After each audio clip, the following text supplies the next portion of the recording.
inaugurando o período da monarquia, onde Davi e Saul é levantado como rei de Israel. O primeiro rei que Israel teve foi Saul. O segundo rei que Israel teve foi Davi. E agora, quando a gente começa a estudar o livro de Reis, a gente vai perceber outros reis. Então é o período dos reis. No livro de Reis, no primeiro capítulo, a gente vê Davi velho, já está bem velhinho. Ele está preparando para passar o bastão, para passar a autoridade para outro rei continuar. E esse rei deveria ser da sua família. Então ele vai escolher um dos seus filhos para assumir o reinado. E o filho que ele vai escolher no coração, que ele tinha certeza que seria um bom rei para Israel, é o seu filho chamado Salomão. Salomão, que era filho também de Batseba, aquela mulher com quem Davi cometeu o pecado, aonde ele acabou se apossando da mulher que não era dele. Então o primeiro filho na barriga dessa mulher morreu, né? Foi o filho do fruto de um adultério. Morreu o primeiro filho, mas depois essa mulher engravida de novo, e agora Salomão vai ser o filho gerado naquele ventre, e é o filho que Davi gostaria que assumisse o trono. Então eu quero que você abra a sua Bíblia em 1 Reis capítulo 3. 1 Reis capítulo 3. No contexto a gente vai ver que Davi velho chama seu filho Salomão, já ali na cama, na morte, ele vai falar para o filho dele algumas palavras. Ele vai falar assim: ó filho, você precisa ser um homem de Deus, cara. Você precisa andar com Deus. Você precisa temer a Deus.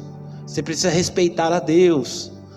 E ele até fala assim: ó, você tem que se esforçar e ser um homem de verdade.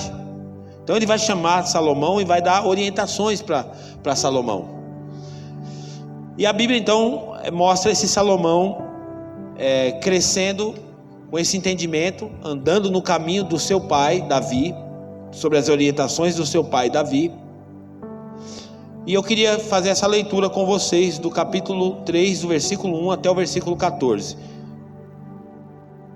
Diz assim a palavra de Deus: Salomão aliou-se a Faraó, rei do Egito, casando-se com a filha dele. Ele a trouxe à cidade de Davi, até terminar a construção do seu palácio e do templo do Senhor e do muro em torno de Jerusalém. O povo, porém, sacrificava nos lugares sagrados, pois ainda não tinha sido construído um templo em honra ao nome do Senhor. Salomão amava o Senhor, pois andava de acordo com os decretos de seu pai Davi. Todavia oferecia sacrifício e queimava incenso nos lugares sagrados. O rei Salomão foi a Gibeon para oferecer sacrifícios, pois ali ficava o principal lugar sagrado, e ofereceu naquele altar 1000 holocaustos. Em Gibeon, o Senhor apareceu a Salomão num sonho, à noite, e lhe disse: peça o que quiser e eu lhe darei. Salomão respondeu: tu fostes muito bondoso para com o teu servo, o meu pai Davi, pois ele foi fiel a ti, e foi justo e reto de coração. Tu sustentastes grande bondade para com ele, e lhe deste um filho que hoje se assenta no seu trono. Agora, Senhor meu Deus, fizeste o teu servo reinar em lugar do meu pai Davi, mas eu não passo de um jovem, eu não sei o que fazer. Teu servo está aqui entre o povo que escolhestes, um povo tão grande que nem se pode contar. Dá, pois, ao teu servo um coração cheio de discernimento, para governar o teu povo, e capaz de distinguir entre o bem e o mal. Quem pode governar este tão grande povo? O pedido que Salomão fez agradou ao Senhor. Volta a ler. O pedido que Salomão fez agradou ao Senhor. Continua. Por isso Deus lhe disse: já que você pediu isto, e não uma vida longa, nem riqueza, nem pediu a morte dos seus inimigos, mas discernimento para ministrar a justiça, farei o que você pediu, e lhe darei um coração sábio e capaz de discernir, de modo que nunca houve e nem haverá ninguém como você. Também lhe darei o que você não pediu, riquezas e fama, de forma que não haverá rei igual a você durante toda a sua vida.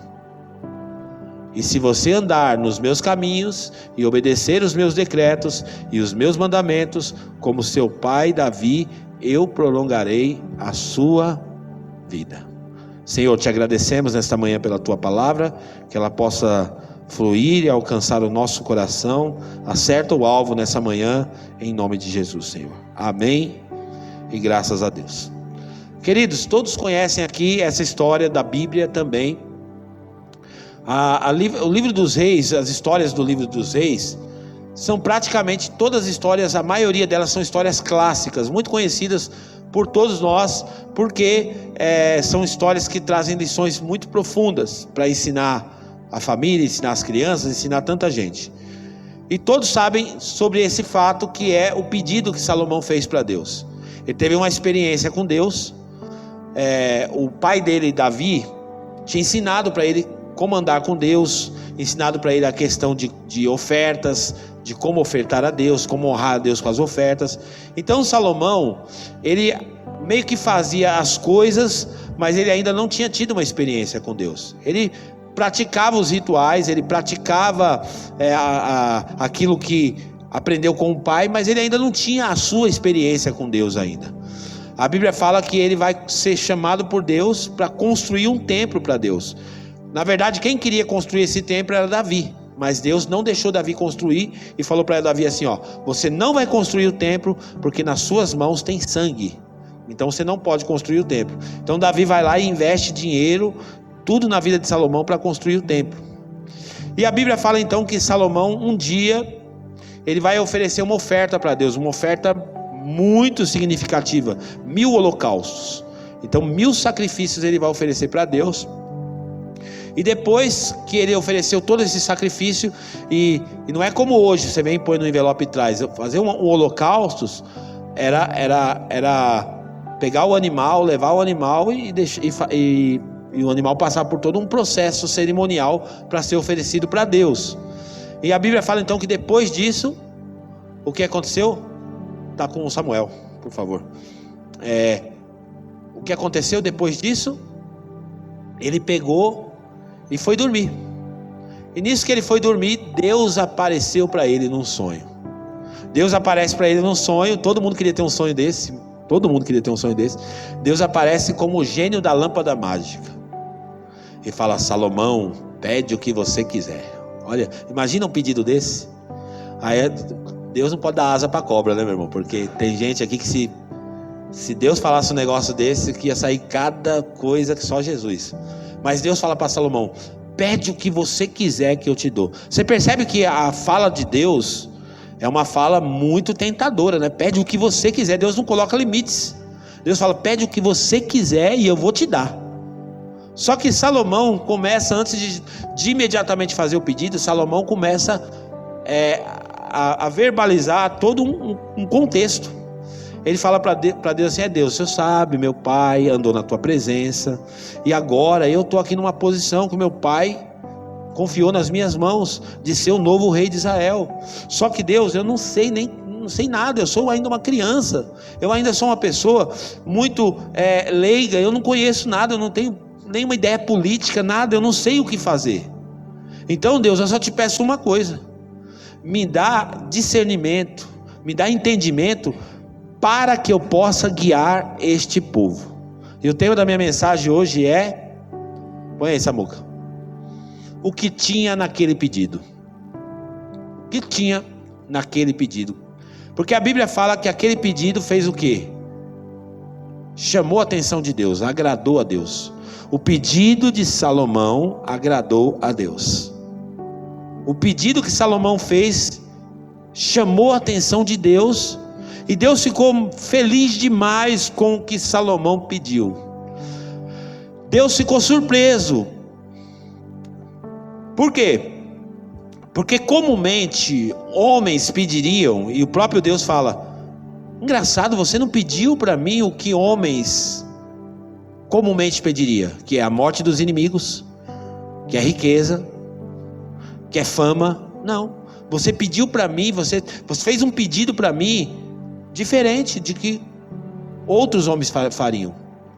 E o que tinha nesse pedido que chamou a atenção de Deus? Por que o pedido de Salomão foi um pedido que chamou tanto a atenção de Deus?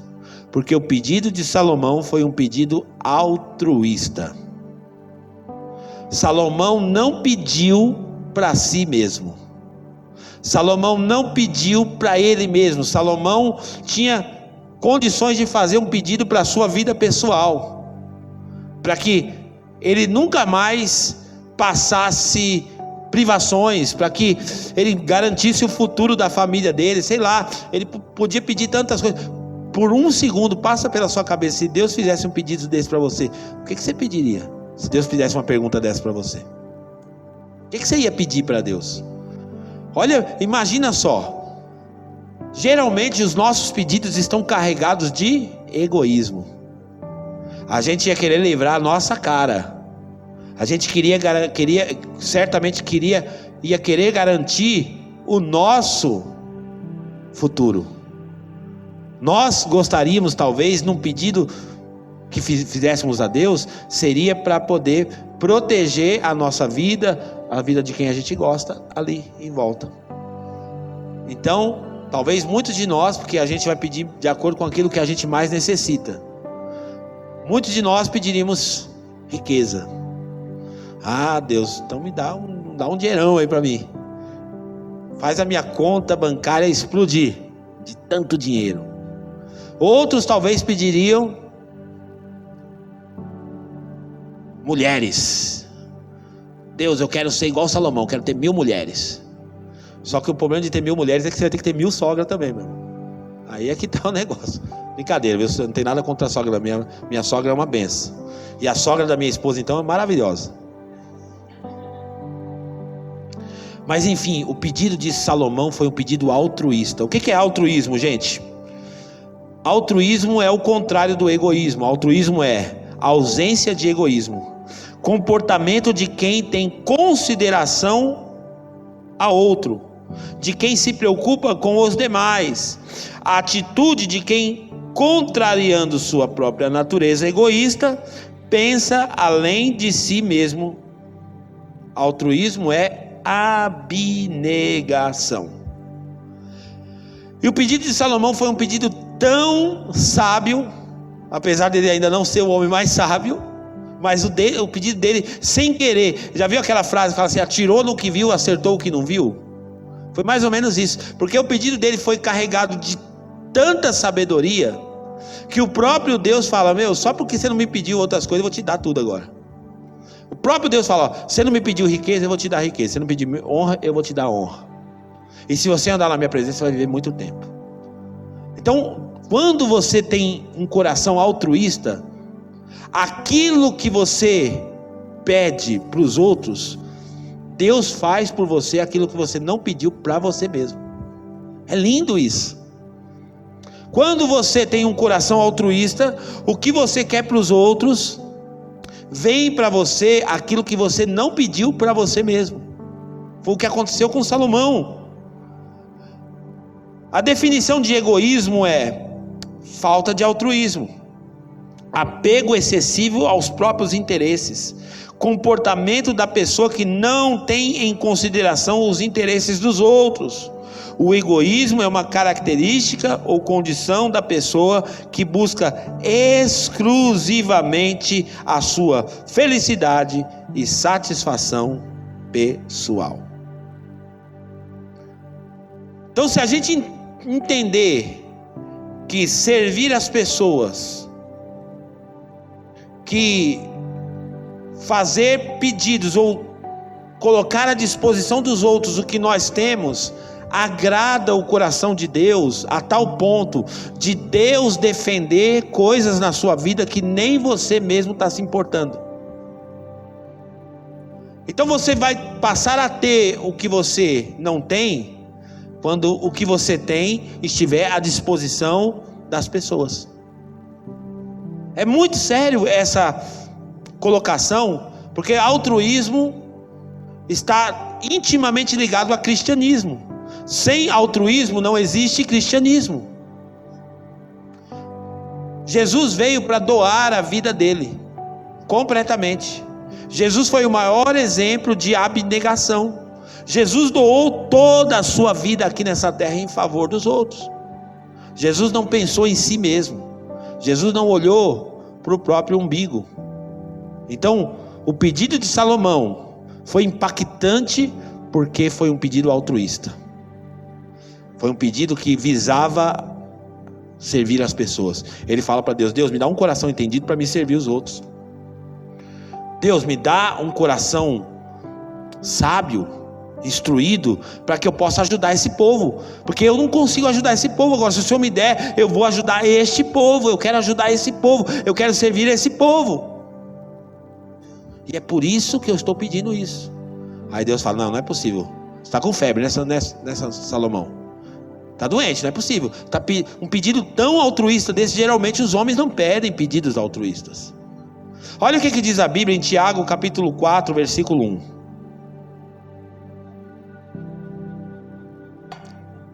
O resultado do nosso mundo, gente, por isso que esse tema é tão importante. O resultado do mundo que a gente vive hoje é o resultado do egoísmo.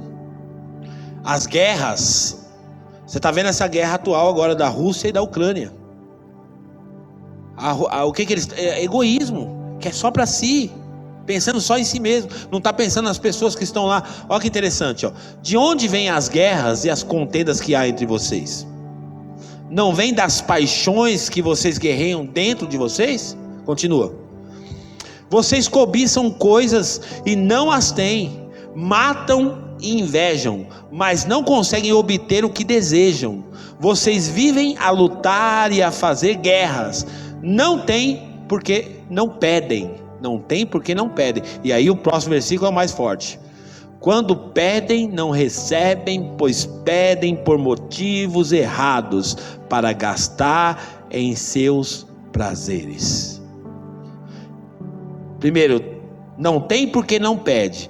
E quando pede, pede pelos motivos errados, para gastar nos seus prazeres, pensando em si mesmo. Então, eu faço algumas perguntas. Por que eu quero o que eu quero? Pergunta para você mesmo. Por que você quer o que você quer? Por que você quer o que você quer? É uma pergunta inteligente. Por que eu quero o que eu quero? Por que eu quero a minha casa? Por que eu quero um carro? Por que eu quero um emprego? Por que eu quero recursos financeiros? Por que eu quero ter influência? Por que eu quero posição? Por que eu quero conhecimento? Para quê? Para sobressair os outros? Para servir a mim mesmo? Tudo isso aqui é para viver no meu mundinho fechado? É uma pergunta extremamente importante, extremamente inteligente.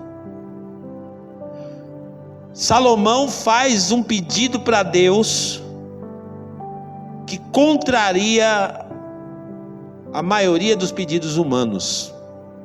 O que ele pediu não era para ele, o que ele pediu era para o outro. Quando a gente entende isso, pode ter certeza, vai virar uma chave na nossa vida. Porque quando você começar a pensar mais no outro, Deus pensa em você. Quando eu e você passarmos a pensar mais no outro, pode ficar tranquilo, Deus está cuidando de você. Deus está pensando em você. Deus está cuidando do que é seu. Agora, enquanto você estiver tentando construir o seu próprio castelinho, o seu próprio reino, suas próprias coisas, pensando só em você mesmo, de como você vai fazer para ter, de como você vai fazer para conquistar, de como você vai fazer para ganhar, você vai ficar só igual o cachorro correndo atrás do rabo. Já viu o cachorro correndo atrás do rabo? Nunca alcança. Nunca alcança. Quero ler de novo Tiago 4. Põe para nós, Samuel. Vamos ler de novo, olha só. Versículo 1. De onde vêm as guerras e as contendas que há entre vocês? Não vem das paixões que guerreiam dentro de vocês? Vocês cobiçam coisas e não as têm. Cobiça, mas não tem. Matam e invejam, mas não conseguem obter o que desejam. Vocês vivem a lutar e a fazer guerras. Não têm porque não pedem. E aí ele conclui: quando pedem, não recebem, pois pedem por motivos errados, para gastar em seus prazeres. Isso é muito importante. Então, eu e você precisamos aprender a dar propósito para os nossos pedidos. Nós precisamos aprender com Salomão a dar propósito para o nosso pedido. Por que eu quero o que eu quero? Tem que ter propósito. E quando eu lembro dessa passagem, e quando eu lembro desse pensamento de dar propósito ao pedido, eu lembro de Esther, a rainha do livro de Esther. A rainha Esther, ela alcançou uma posição de rainha através de um concurso de beleza que teve, e ela se tornou a rainha da Pérsia. E quando ela era rainha, teve um cidadão lá que armou uma grande cilada para matar os judeus, e Esther era judia. E quando ela estava lá no poder, na posição do poder, e esse decreto saiu que os judeus iriam morrer, o tio dela mandou um recado para ela, falou: ó, Esther, o Amã, ele conseguiu que o rei assinasse um decreto para matar todos os judeus. Você precisa falar com o rei. Aí a Esther fala assim, manda um recado de volta: ó, eu não consigo falar com o rei, não tem como. Não tem como eu falar com o rei, porque você sabe que é contra a lei aparecer na presença do rei sem autorização. Eu não posso falar com o rei, não. Aí o tio dela devolve a resposta para ela, fala: tá bom, você está achando só porque você está aí quietinha no trono aí, não vai acontecer nada com você? Está achando que você está protegida? Se acontecer com a gente, uma hora vai chegar em você também. E aí ele diz uma frase que é a frase muito célebre desse texto. Esther capítulo 4, versículo 14. Esther 4, 14. Pois se você ficar calada nesta hora, socorro e livramento surgirão de outra parte para os judeus, mas você e a família do seu pai morrerão. Olha só, quem sabe se não foi para um momento como este que você chegou à posição de rainha? Propósito. Esther, será que você não está nessa posição para servir agora? Então, tudo que acontece na nossa vida precisa ter um propósito. Ou você acha que você é a única bolachinha do pacote, que é só você, tudo gira em torno de você mesmo? Não. Tudo que acontece na nossa vida precisa ter propósito. E a gente precisa descobrir o propósito das coisas. Por que fazemos o que fazemos e por que queremos o que queremos. Queridos, nós vivemos numa sociedade hoje extremamente egoísta. Nossa sociedade hoje é extremamente egoísta. Eu não sei se vocês já assistiram, mas se não assistiram, eu quero recomendar para vocês um filme, eu acho que deve ter na Netflix ainda, chamado O Poço. Quem já assistiu O Poço? Aquele filme retrata, é o extrato da humanidade. Pessoas estão presas numa prisão vertical. E nessa prisão, lá em cima começa a descer num elevador comidas. Então tem vários andares. Então desce aquele primeiro um banquete, muita comida, muita comida. Quem está em cima vai comendo, não pensa em quem está embaixo. O último lá embaixo chega só osso, chega só resto para ele. Porque não pensa no outro, não pensa em quem vai vir depois. E às vezes a gente tem pequenas atitudes de egoísmo. Às vezes até num almoço coletivo, quando você vai lá e pega a mistura, mais do que sem pensar que tem mais gente para comer. Pequenas coisas. A gente revela o egoísmo que tem dentro da gente. Lasanha. Pega lá um pedação, mas não olhou para trás para ver quantos tem depois de você para comer. Isso é muito sério. Olha, pequenas coisinhas revelam o nosso estado de espírito. Como somos egoístas. Assista depois dessa série, esse filme. Você vai ficar muito impactado. E você sabia que é tão sério a questão do egoísmo, que ele e a inveja andam juntos, e é o mal, é aquilo que origina vários males no mundo inteiro, pelo egoísmo e pela inveja. Olha que interessante o que diz também em Tiago capítulo 3, versículo 16. Tiago 3, 16. Pois onde há inveja e ambição egoísta, aí há confusão e toda espécie de males. Aonde há inveja e ambição egoísta, tá percebendo que não é errado ambicionar. Ambicionar não é errado. Ambição não é errado.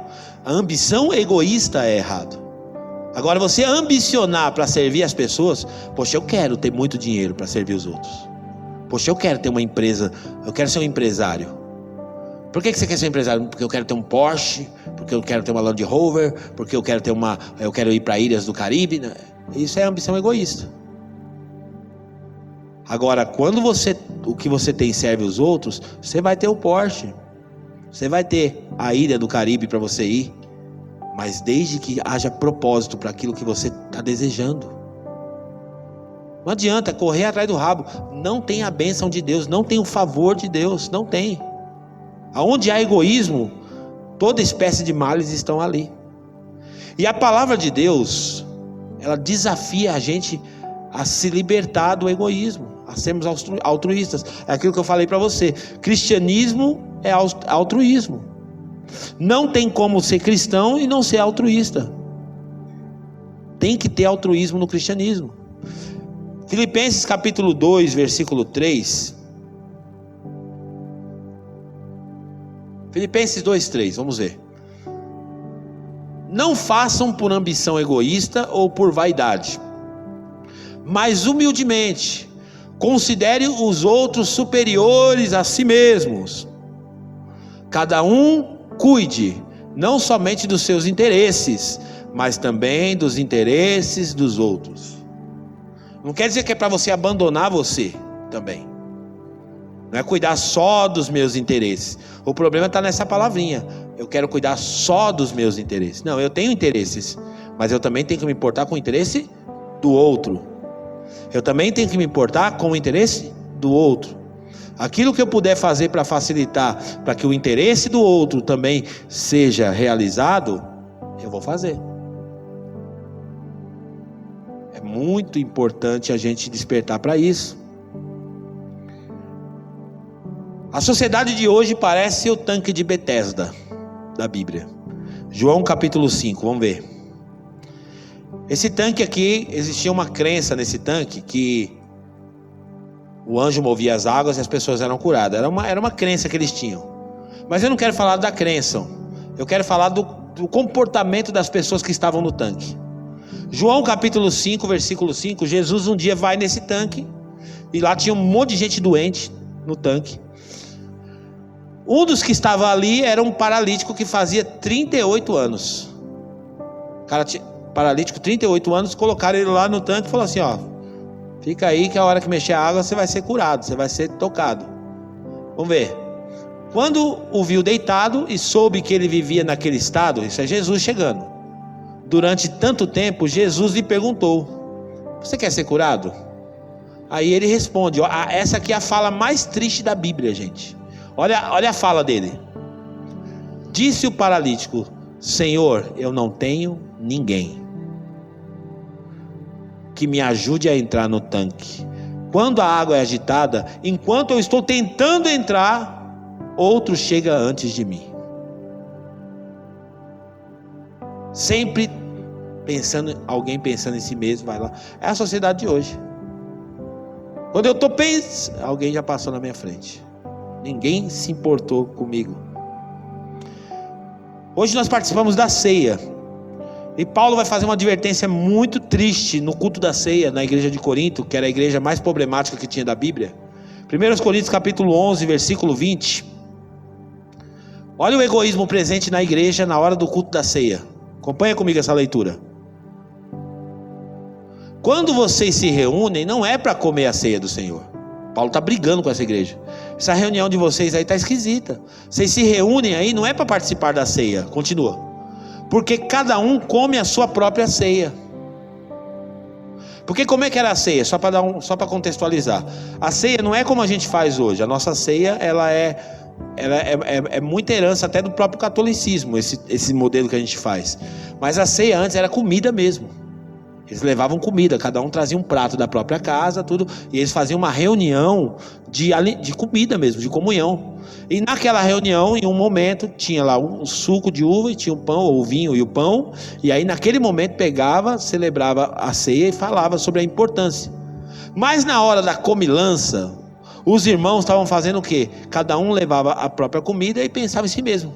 Trouxe lasanha, o outro trouxe arroz. Não, eu vou comer lasanha, comer arroz é ele que come arroz para lá. Eu trouxe lasanha e ele trouxe ovo frito. Não, ovo frito não. Eu não quero, eu trouxe lasanha, eu tenho que comer lasanha. Poxa, onde já se viu? Eu trago lasanha e vou comer ovo frito? Esse era o pensamento da igreja. Então olha o que ele está falando, ó. Porque cada um come a sua própria ceia sem esperar pelos outros. Assim, enquanto um fica com fome, outro se embriaga. Contexto do egoísmo na igreja, dentro da igreja. Os irmãos se reuniam, cada um pensando em si mesmo, comendo, não estava preocupado se o outro ia comer, se o outro tinha comida. Às vezes é igual nos dias atuais, tem criança que vai para a escola só para comer, não tem? Vai nem para estudar, fala, eu vou para a escola porque eu quero comer. Na igreja tinha uns irmãos que iam só para comer, porque era pobre. Então, esses irmãos que eram mais pobres, quem tinha mais condição trazia comida, mas não pensava no que não tinha. Não pensava no outro. Comia a própria ceia e não esperava uns pelos outros. Então a ordem de Jesus não é você sair acelerado, é você esperar pelo outro. Na sociedade de hoje vença quem chegar primeiro, não é assim? Vamos sair disparado aqui, quem chegar primeiro. Essa é a sociedade de hoje. Mas a cultura do reino de Deus é espera um pelo outro. Espera um pelo outro. Espera o seu irmão. 11:33, põe o 33, Samuca. Não, põe o 22 primeiro. Será que vocês não têm casa aonde comer e beber? Ou desprezam a igreja de Deus e humilham os que nada têm? Que lhes direi? Eu os elogiarei por isso? Certamente que não. Paulo está dando uma dura terrível nessa igreja. E o versículo 33 ele diz: portanto, meus irmãos, quando vocês se reunirem para comer, esperem uns pelos outros. Agora, tem um egoísmo disfarçado no nosso meio às vezes, que fala daquele egoísmo que você fala, não pastor, eu não sou egoísta não, porque eu penso na minha família. Mas pensar só na família é egoísmo também, porque é colocar a família no altar, é idolatrar a família. E tem um texto bíblico que ensina pra gente um princípio muito poderoso, porque é igual o político entra lá e aí começa a fazer da política um cabide de emprego. Ele emprega o primo, o tio, assessor para não sei para quem. Não, não sou egoísta, ajudei todo mundo da minha família, mas ajudar a família é fácil. Claro que é fácil. Quem não ajudar a família é a coisa mais fácil do mundo, porque a família, a gente tem simpatia pela família, tem mais empatia pela família. Agora, a cultura do reino é diferente. Olha o que diz a Bíblia. Põe para mim Lucas capítulo 6, versículo 32. Que mérito vocês terão se amarem aos que o amam, aos que os amam? Até os pecadores amam aos que os amam. Que mérito vocês vão ter? Não, vou servir só minha família. Aí parece que eu não sou egoísta. Não, é além. Vamos lá, continua. E que mérito terão se fizerem o bem aqueles que são bons para com vocês? Ah não, fulano me deu uma coisa, eu também dou uma coisa para ele. Fulano dividiu comigo, eu também divido com ele. Fica meio que uma troca de favor, né? Até os pecadores agem assim. Continua. E que mérito terão se emprestarem às pessoas de quem esperam devolução? Até os pecadores emprestam a pecadores, esperando receber devolução integral. Então é um ensinamento bíblico muito poderoso. Versículo 35. Ame, porém, os seus inimigos, façam-lhes o bem e emprestem a eles, sem esperar receber nada de volta. Então a recompensa que terão será grande, e vocês serão filhos do Altíssimo, porque Ele é bondoso para com os ingratos e maus. Esse é o conceito bíblico. Outra coisa que a gente precisa saber sobre o egoísmo, isso é muito importante, isso aqui vai doer. Olha para o seu irmão e fala, vai doer. Não, fala mais alto aí, vai doer, irmão. Vai doer. Eu leio esse ou eu pulo? Leio ou pulo? O que vocês acham? Ó, se eu ler depois aqui, depois não vai dar problema para mim depois, hein? Não adianta processar eu depois. Provérbios 18:1, põe para nós. Quem se isola busca interesses egoístas e se rebela contra a sensatez. Já viu pessoas que não querem ninguém, que não quer chegar perto de gente, que não quer ter relacionamento com ninguém? Aí ele vai pôr às vezes várias desculpas, mas às vezes, em alguns casos, ou talvez na maioria dos casos, tem interesses egoístas por trás. Pessoas que têm fobia de pessoas. Por isso que o ambiente da igreja, esse ambiente comunitário, tem que ser estimulado, tem que ser desafiado, encorajado. Os irmãos precisam se relacionar. Relacionamento não faz outro sentido de ser igreja se não tiver relacionamento. Porque tudo que você faz aqui na igreja, você pode fazer na sua casa. Tudo, menos relacionamentos. Os relacionamentos você cultiva no ambiente comunitário da fé, conversando um com o outro, cumprimentando um ao outro, se importando um com o outro, perguntando se está tudo bem com o outro. É exercício para o cristão. Ô, está tudo bem com você? Posso orar com você? Posso te servir alguma coisa? Eu tenho meu carro aí, você está indo a pé. Pô, eu te levo onde você mora. Quem se isola busca o próprio interesse. Quem se fecha no seu mundinho está procurando o próprio interesse. A Bíblia está dizendo, é egoísmo. Não é eu que estou dizendo, é a Bíblia. É egoísmo. Isolamento social pode ser um sinal de egoísmo. Ah não, pastor, é que eu tenho vergonha. Alguns raros casos pode ser vergonha, mas às vezes lá enrustido por trás da tal vergonha é o egoísmo. Por que você não quer falar com ninguém? Não, porque vai que alguém pede alguma coisa para mim. Vai que alguém pede. Se eu ficar muito amigo daquele irmão, vou ter que dar carona para ele. E se ele quiser ir na minha casa almoçar? Então é muito sério isso. A Bíblia também fala que o egoísmo é uma obra da carne. Gálatas capítulo 5, versículo 19. Está na lista da obra da carne, olha lá, vamos ver.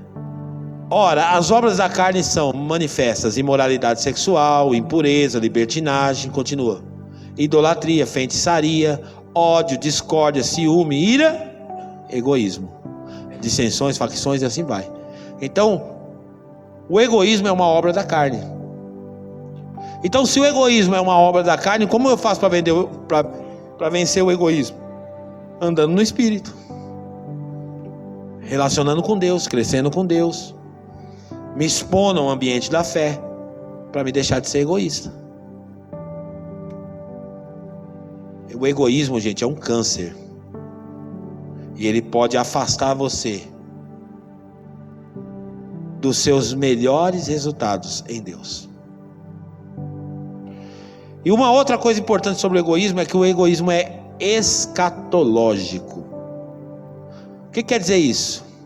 Quer dizer que o egoísmo é uma marca do final dos tempos. Os homens, antigamente, eu era mais moleque, mas eu acho que muita gente aqui deve lembrar desse tempo. Percebeu como que a sociedade está cada vez mais egoísta? Antigamente era assim, você ia no vizinho com uma xícara pedir açúcar. Você nem perguntava se tinha, você chegava com a xícara lá. Minha mãe mandou me pegar um açúcar aqui. Não era assim? Quem já participou assim, já fez isso? Era assim. Hoje a gente mora 10 anos num lugar, não sabe o nome do vizinho do lado. E aí depois sabe o que a gente faz ainda? Esse vizinho aí é mal-humorado, não cumprimenta ninguém. Joga a culpa no vizinho. Mas é nós que também somos egoístas, que também não nos colocamos à disposição para servir, que também não nos dispomos, porque às vezes egoísmo não está ligado só às coisas materiais. O egoísmo às vezes é não querer se doar para o outro, bater um papo com o outro, dar o seu tempo para o outro. Isso é egoísmo. A Bíblia diz em 2 Timóteo 3, do 1 ao 5, o egoísmo é escatológico. Olha o que diz a Bíblia. 2 Timóteo 3, do 1 ao 5. Saiba disso, nos últimos dias sobrevirão tempos terríveis. Os homens serão egoístas. Outras linguagens falam, serão amantes de si mesmo. Eu amo a mim mesmo. Quem você ama? Eu mesmo. E depois de você, quem você ama? Eu de novo. E depois? Aí é eu novamente. É tudo eu. O egoísmo é escatológico. Por isso que nós temos que fluir no amor de Deus. Porque o amor, o ágape de Deus, derramado em nossos corações, que deve ser exercitado por nós. Amor é exercício. A gente exercita o amor, porque senão atrofia. A gente precisa exercitar o amor. A Bíblia fala em 1 Coríntios 13, 4, diz assim: o amor é paciente, o amor é bondoso, não inveja, não se vangloria, não se orgulha, não maltrata, não procura os seus interesses. O amor não é egoísta. Ele não procura os seus interesses. Vamos ficar de pé nessa manhã. O que tinha no pedido de Salomão? Altruísmo. Faça uma pergunta: nas suas orações tem mais egoísmo ou mais altruísmo? Porque a gente sempre escutou essa história de Salomão e fala: oh Deus, me dá sabedoria, Deus, me dá sabedoria. Para que você quer sabedoria? Seja mais claro, seja mais específico. Para que você quer sabedoria? A gente briga no casamento e fala: Deus, me dá sabedoria para lidar com essa mulher. Egoísmo, porque você quer ficar bem. Os filhos estão dando trabalho. Oh Deus, me dá sabedoria para lidar com essas crianças. Por quê? Porque você quer se livrar do problema. Então você está pensando em você. Oh Deus, me dá sabedoria para ser mais amigo dos meus filhos. Oh Deus, me dá sabedoria para aprender a entender os interesses da minha esposa, do meu esposo. Percebe o que muda? Pedir sabedoria para se livrar de problema é egoísmo. Por quê? Porque eu quero tranquilidade. Então me dá sabedoria, Deus, para mim poder ficar em paz. O alvo é eu mesmo. Eu sou o alvo. Agora quando é assim: meu Deus, me dá sabedoria. Me dá sabedoria, Deus, para mim lidar com o meu chefe. Me dá sabedoria, Deus. Aí ele vai pedindo sabedoria, mas o pedido dele é egoísta e não altruísta. Mas Deus se impacta com o pedido de Salomão. E Deus fala: Salomão, teu pedido foi altruísta. E o mais lindo de todos é que a Bíblia relata que Salomão foi o homem mais poderoso de toda a terra. A riqueza de Salomão até hoje nunca foi superada. Nem os homens mais ricos hoje do mundo superaram a riqueza de Salomão. Uma vez é que eu não lembro, não tenho dado aqui agora, mas, por exemplo, no Brasil ou no mundo, o homem mais rico do mundo não chegou na casa dos trilhões ainda. Está na casa dos bilhões. A riqueza de Salomão, eu não tenho dado agora preciso, mas se você quiser depois você pode pesquisar na internet, porque isso foi avaliado, calculado. Se fosse para os dias de hoje, ela passaria dos quadrilhões. A rainha de Sabá foi visitar Salomão e trouxe riqueza para ele, mais ainda do que ele tinha. Então também não estou falando isso para você ficar pensando assim: então já entendi a sacada qual que é, eu peço para os outros para Deus dar para mim. Por favor, meu irmão, não entenda errado a Bíblia. Primeiro pede para Deus transformar teu coraçãozinho, o meu também.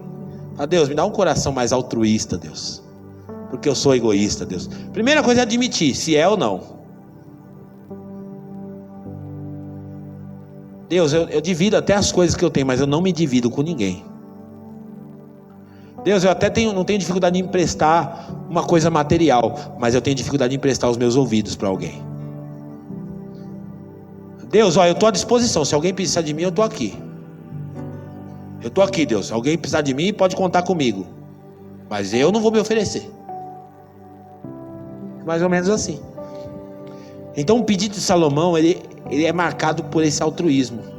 E a Bíblia fala, Deus olha e fala: gostei do que tu pediu, cara. Imagina você fazer um pedido para Deus, que Deus olhar e falar assim: não é que eu gostei do que tu pediu? Olha que lindo. Imagina você está orando, falando para Deus, porque Ele está dizendo assim, ó, o problema não é pedir. Ele fala assim: ó, vocês não têm porque não pede. Aí você fala: tá bom, se o problema é pedir, eu vou pedir então. Não, mas o problema vem depois. Vocês pedem mal, porque vocês pedem para gastar com vocês mesmos, pede para servir vocês mesmos, pede para servir a si mesmo. Então muda a oração. Fala: Deus, eu quero mudar o foco da minha oração. Por que eu quero o que eu quero?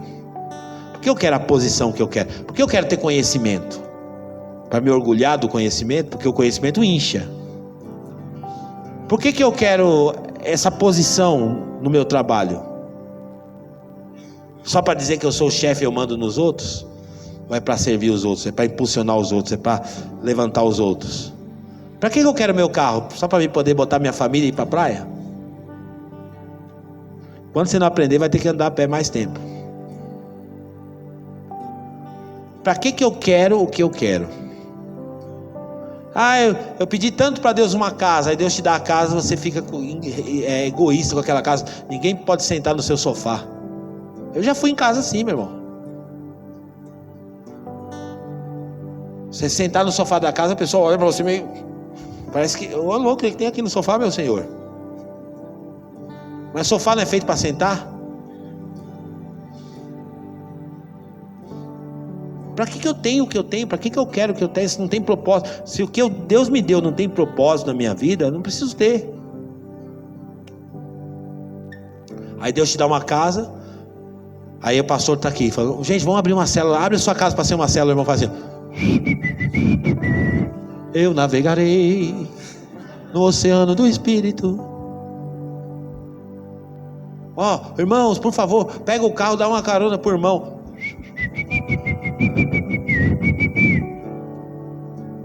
É assim. Aí se o pastor fala assim: hoje você vai sair daqui com a prosperidade. Opa! Porque o que me interessa eu quero ouvir, mas aquilo que não é do meu interesse, eu finjo que não é comigo. Eu dou uma de doido, né? Que Deus nos abençoe, meu irmão. É desafiador o evangelho, não é? É ou não? Eu não sei, eu só prego palavra paulada aqui nessa igreja, Senhor. É só paulada. Eu estou querendo fazer um curso para aprender a pregar a palavra de triunfo. Mas eu não consigo ver isso no evangelho. Eu só consigo ver o evangelho chacoalhando a gente. Chacoalhando. para a gente viver a vontade de Deus. Que o Senhor nos abençoe. Peça para Deus um coração altruísta nessa manhã, em nome de Jesus. Vamos orar.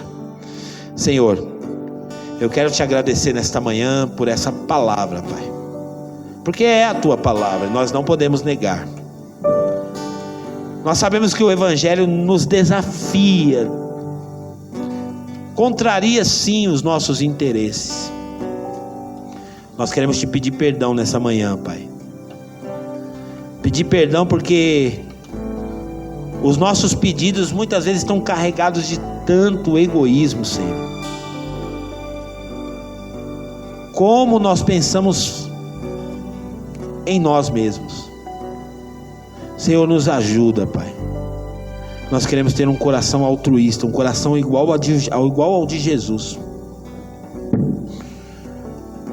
Não queremos apenas dividir coisas materiais. Até porque o mundo de hoje, Pai, existe uma carência tão grande de relacionamentos. A tua palavra diz que aquele que se isola busca os próprios interesses. Senhor, que nós possamos nos abrir para novos relacionamentos, nos abrir para servir pessoas, nos abrir, ó Pai Celestial, para comer junto, para ter relacionamento, para ouvir o irmão, para orar pelo irmão.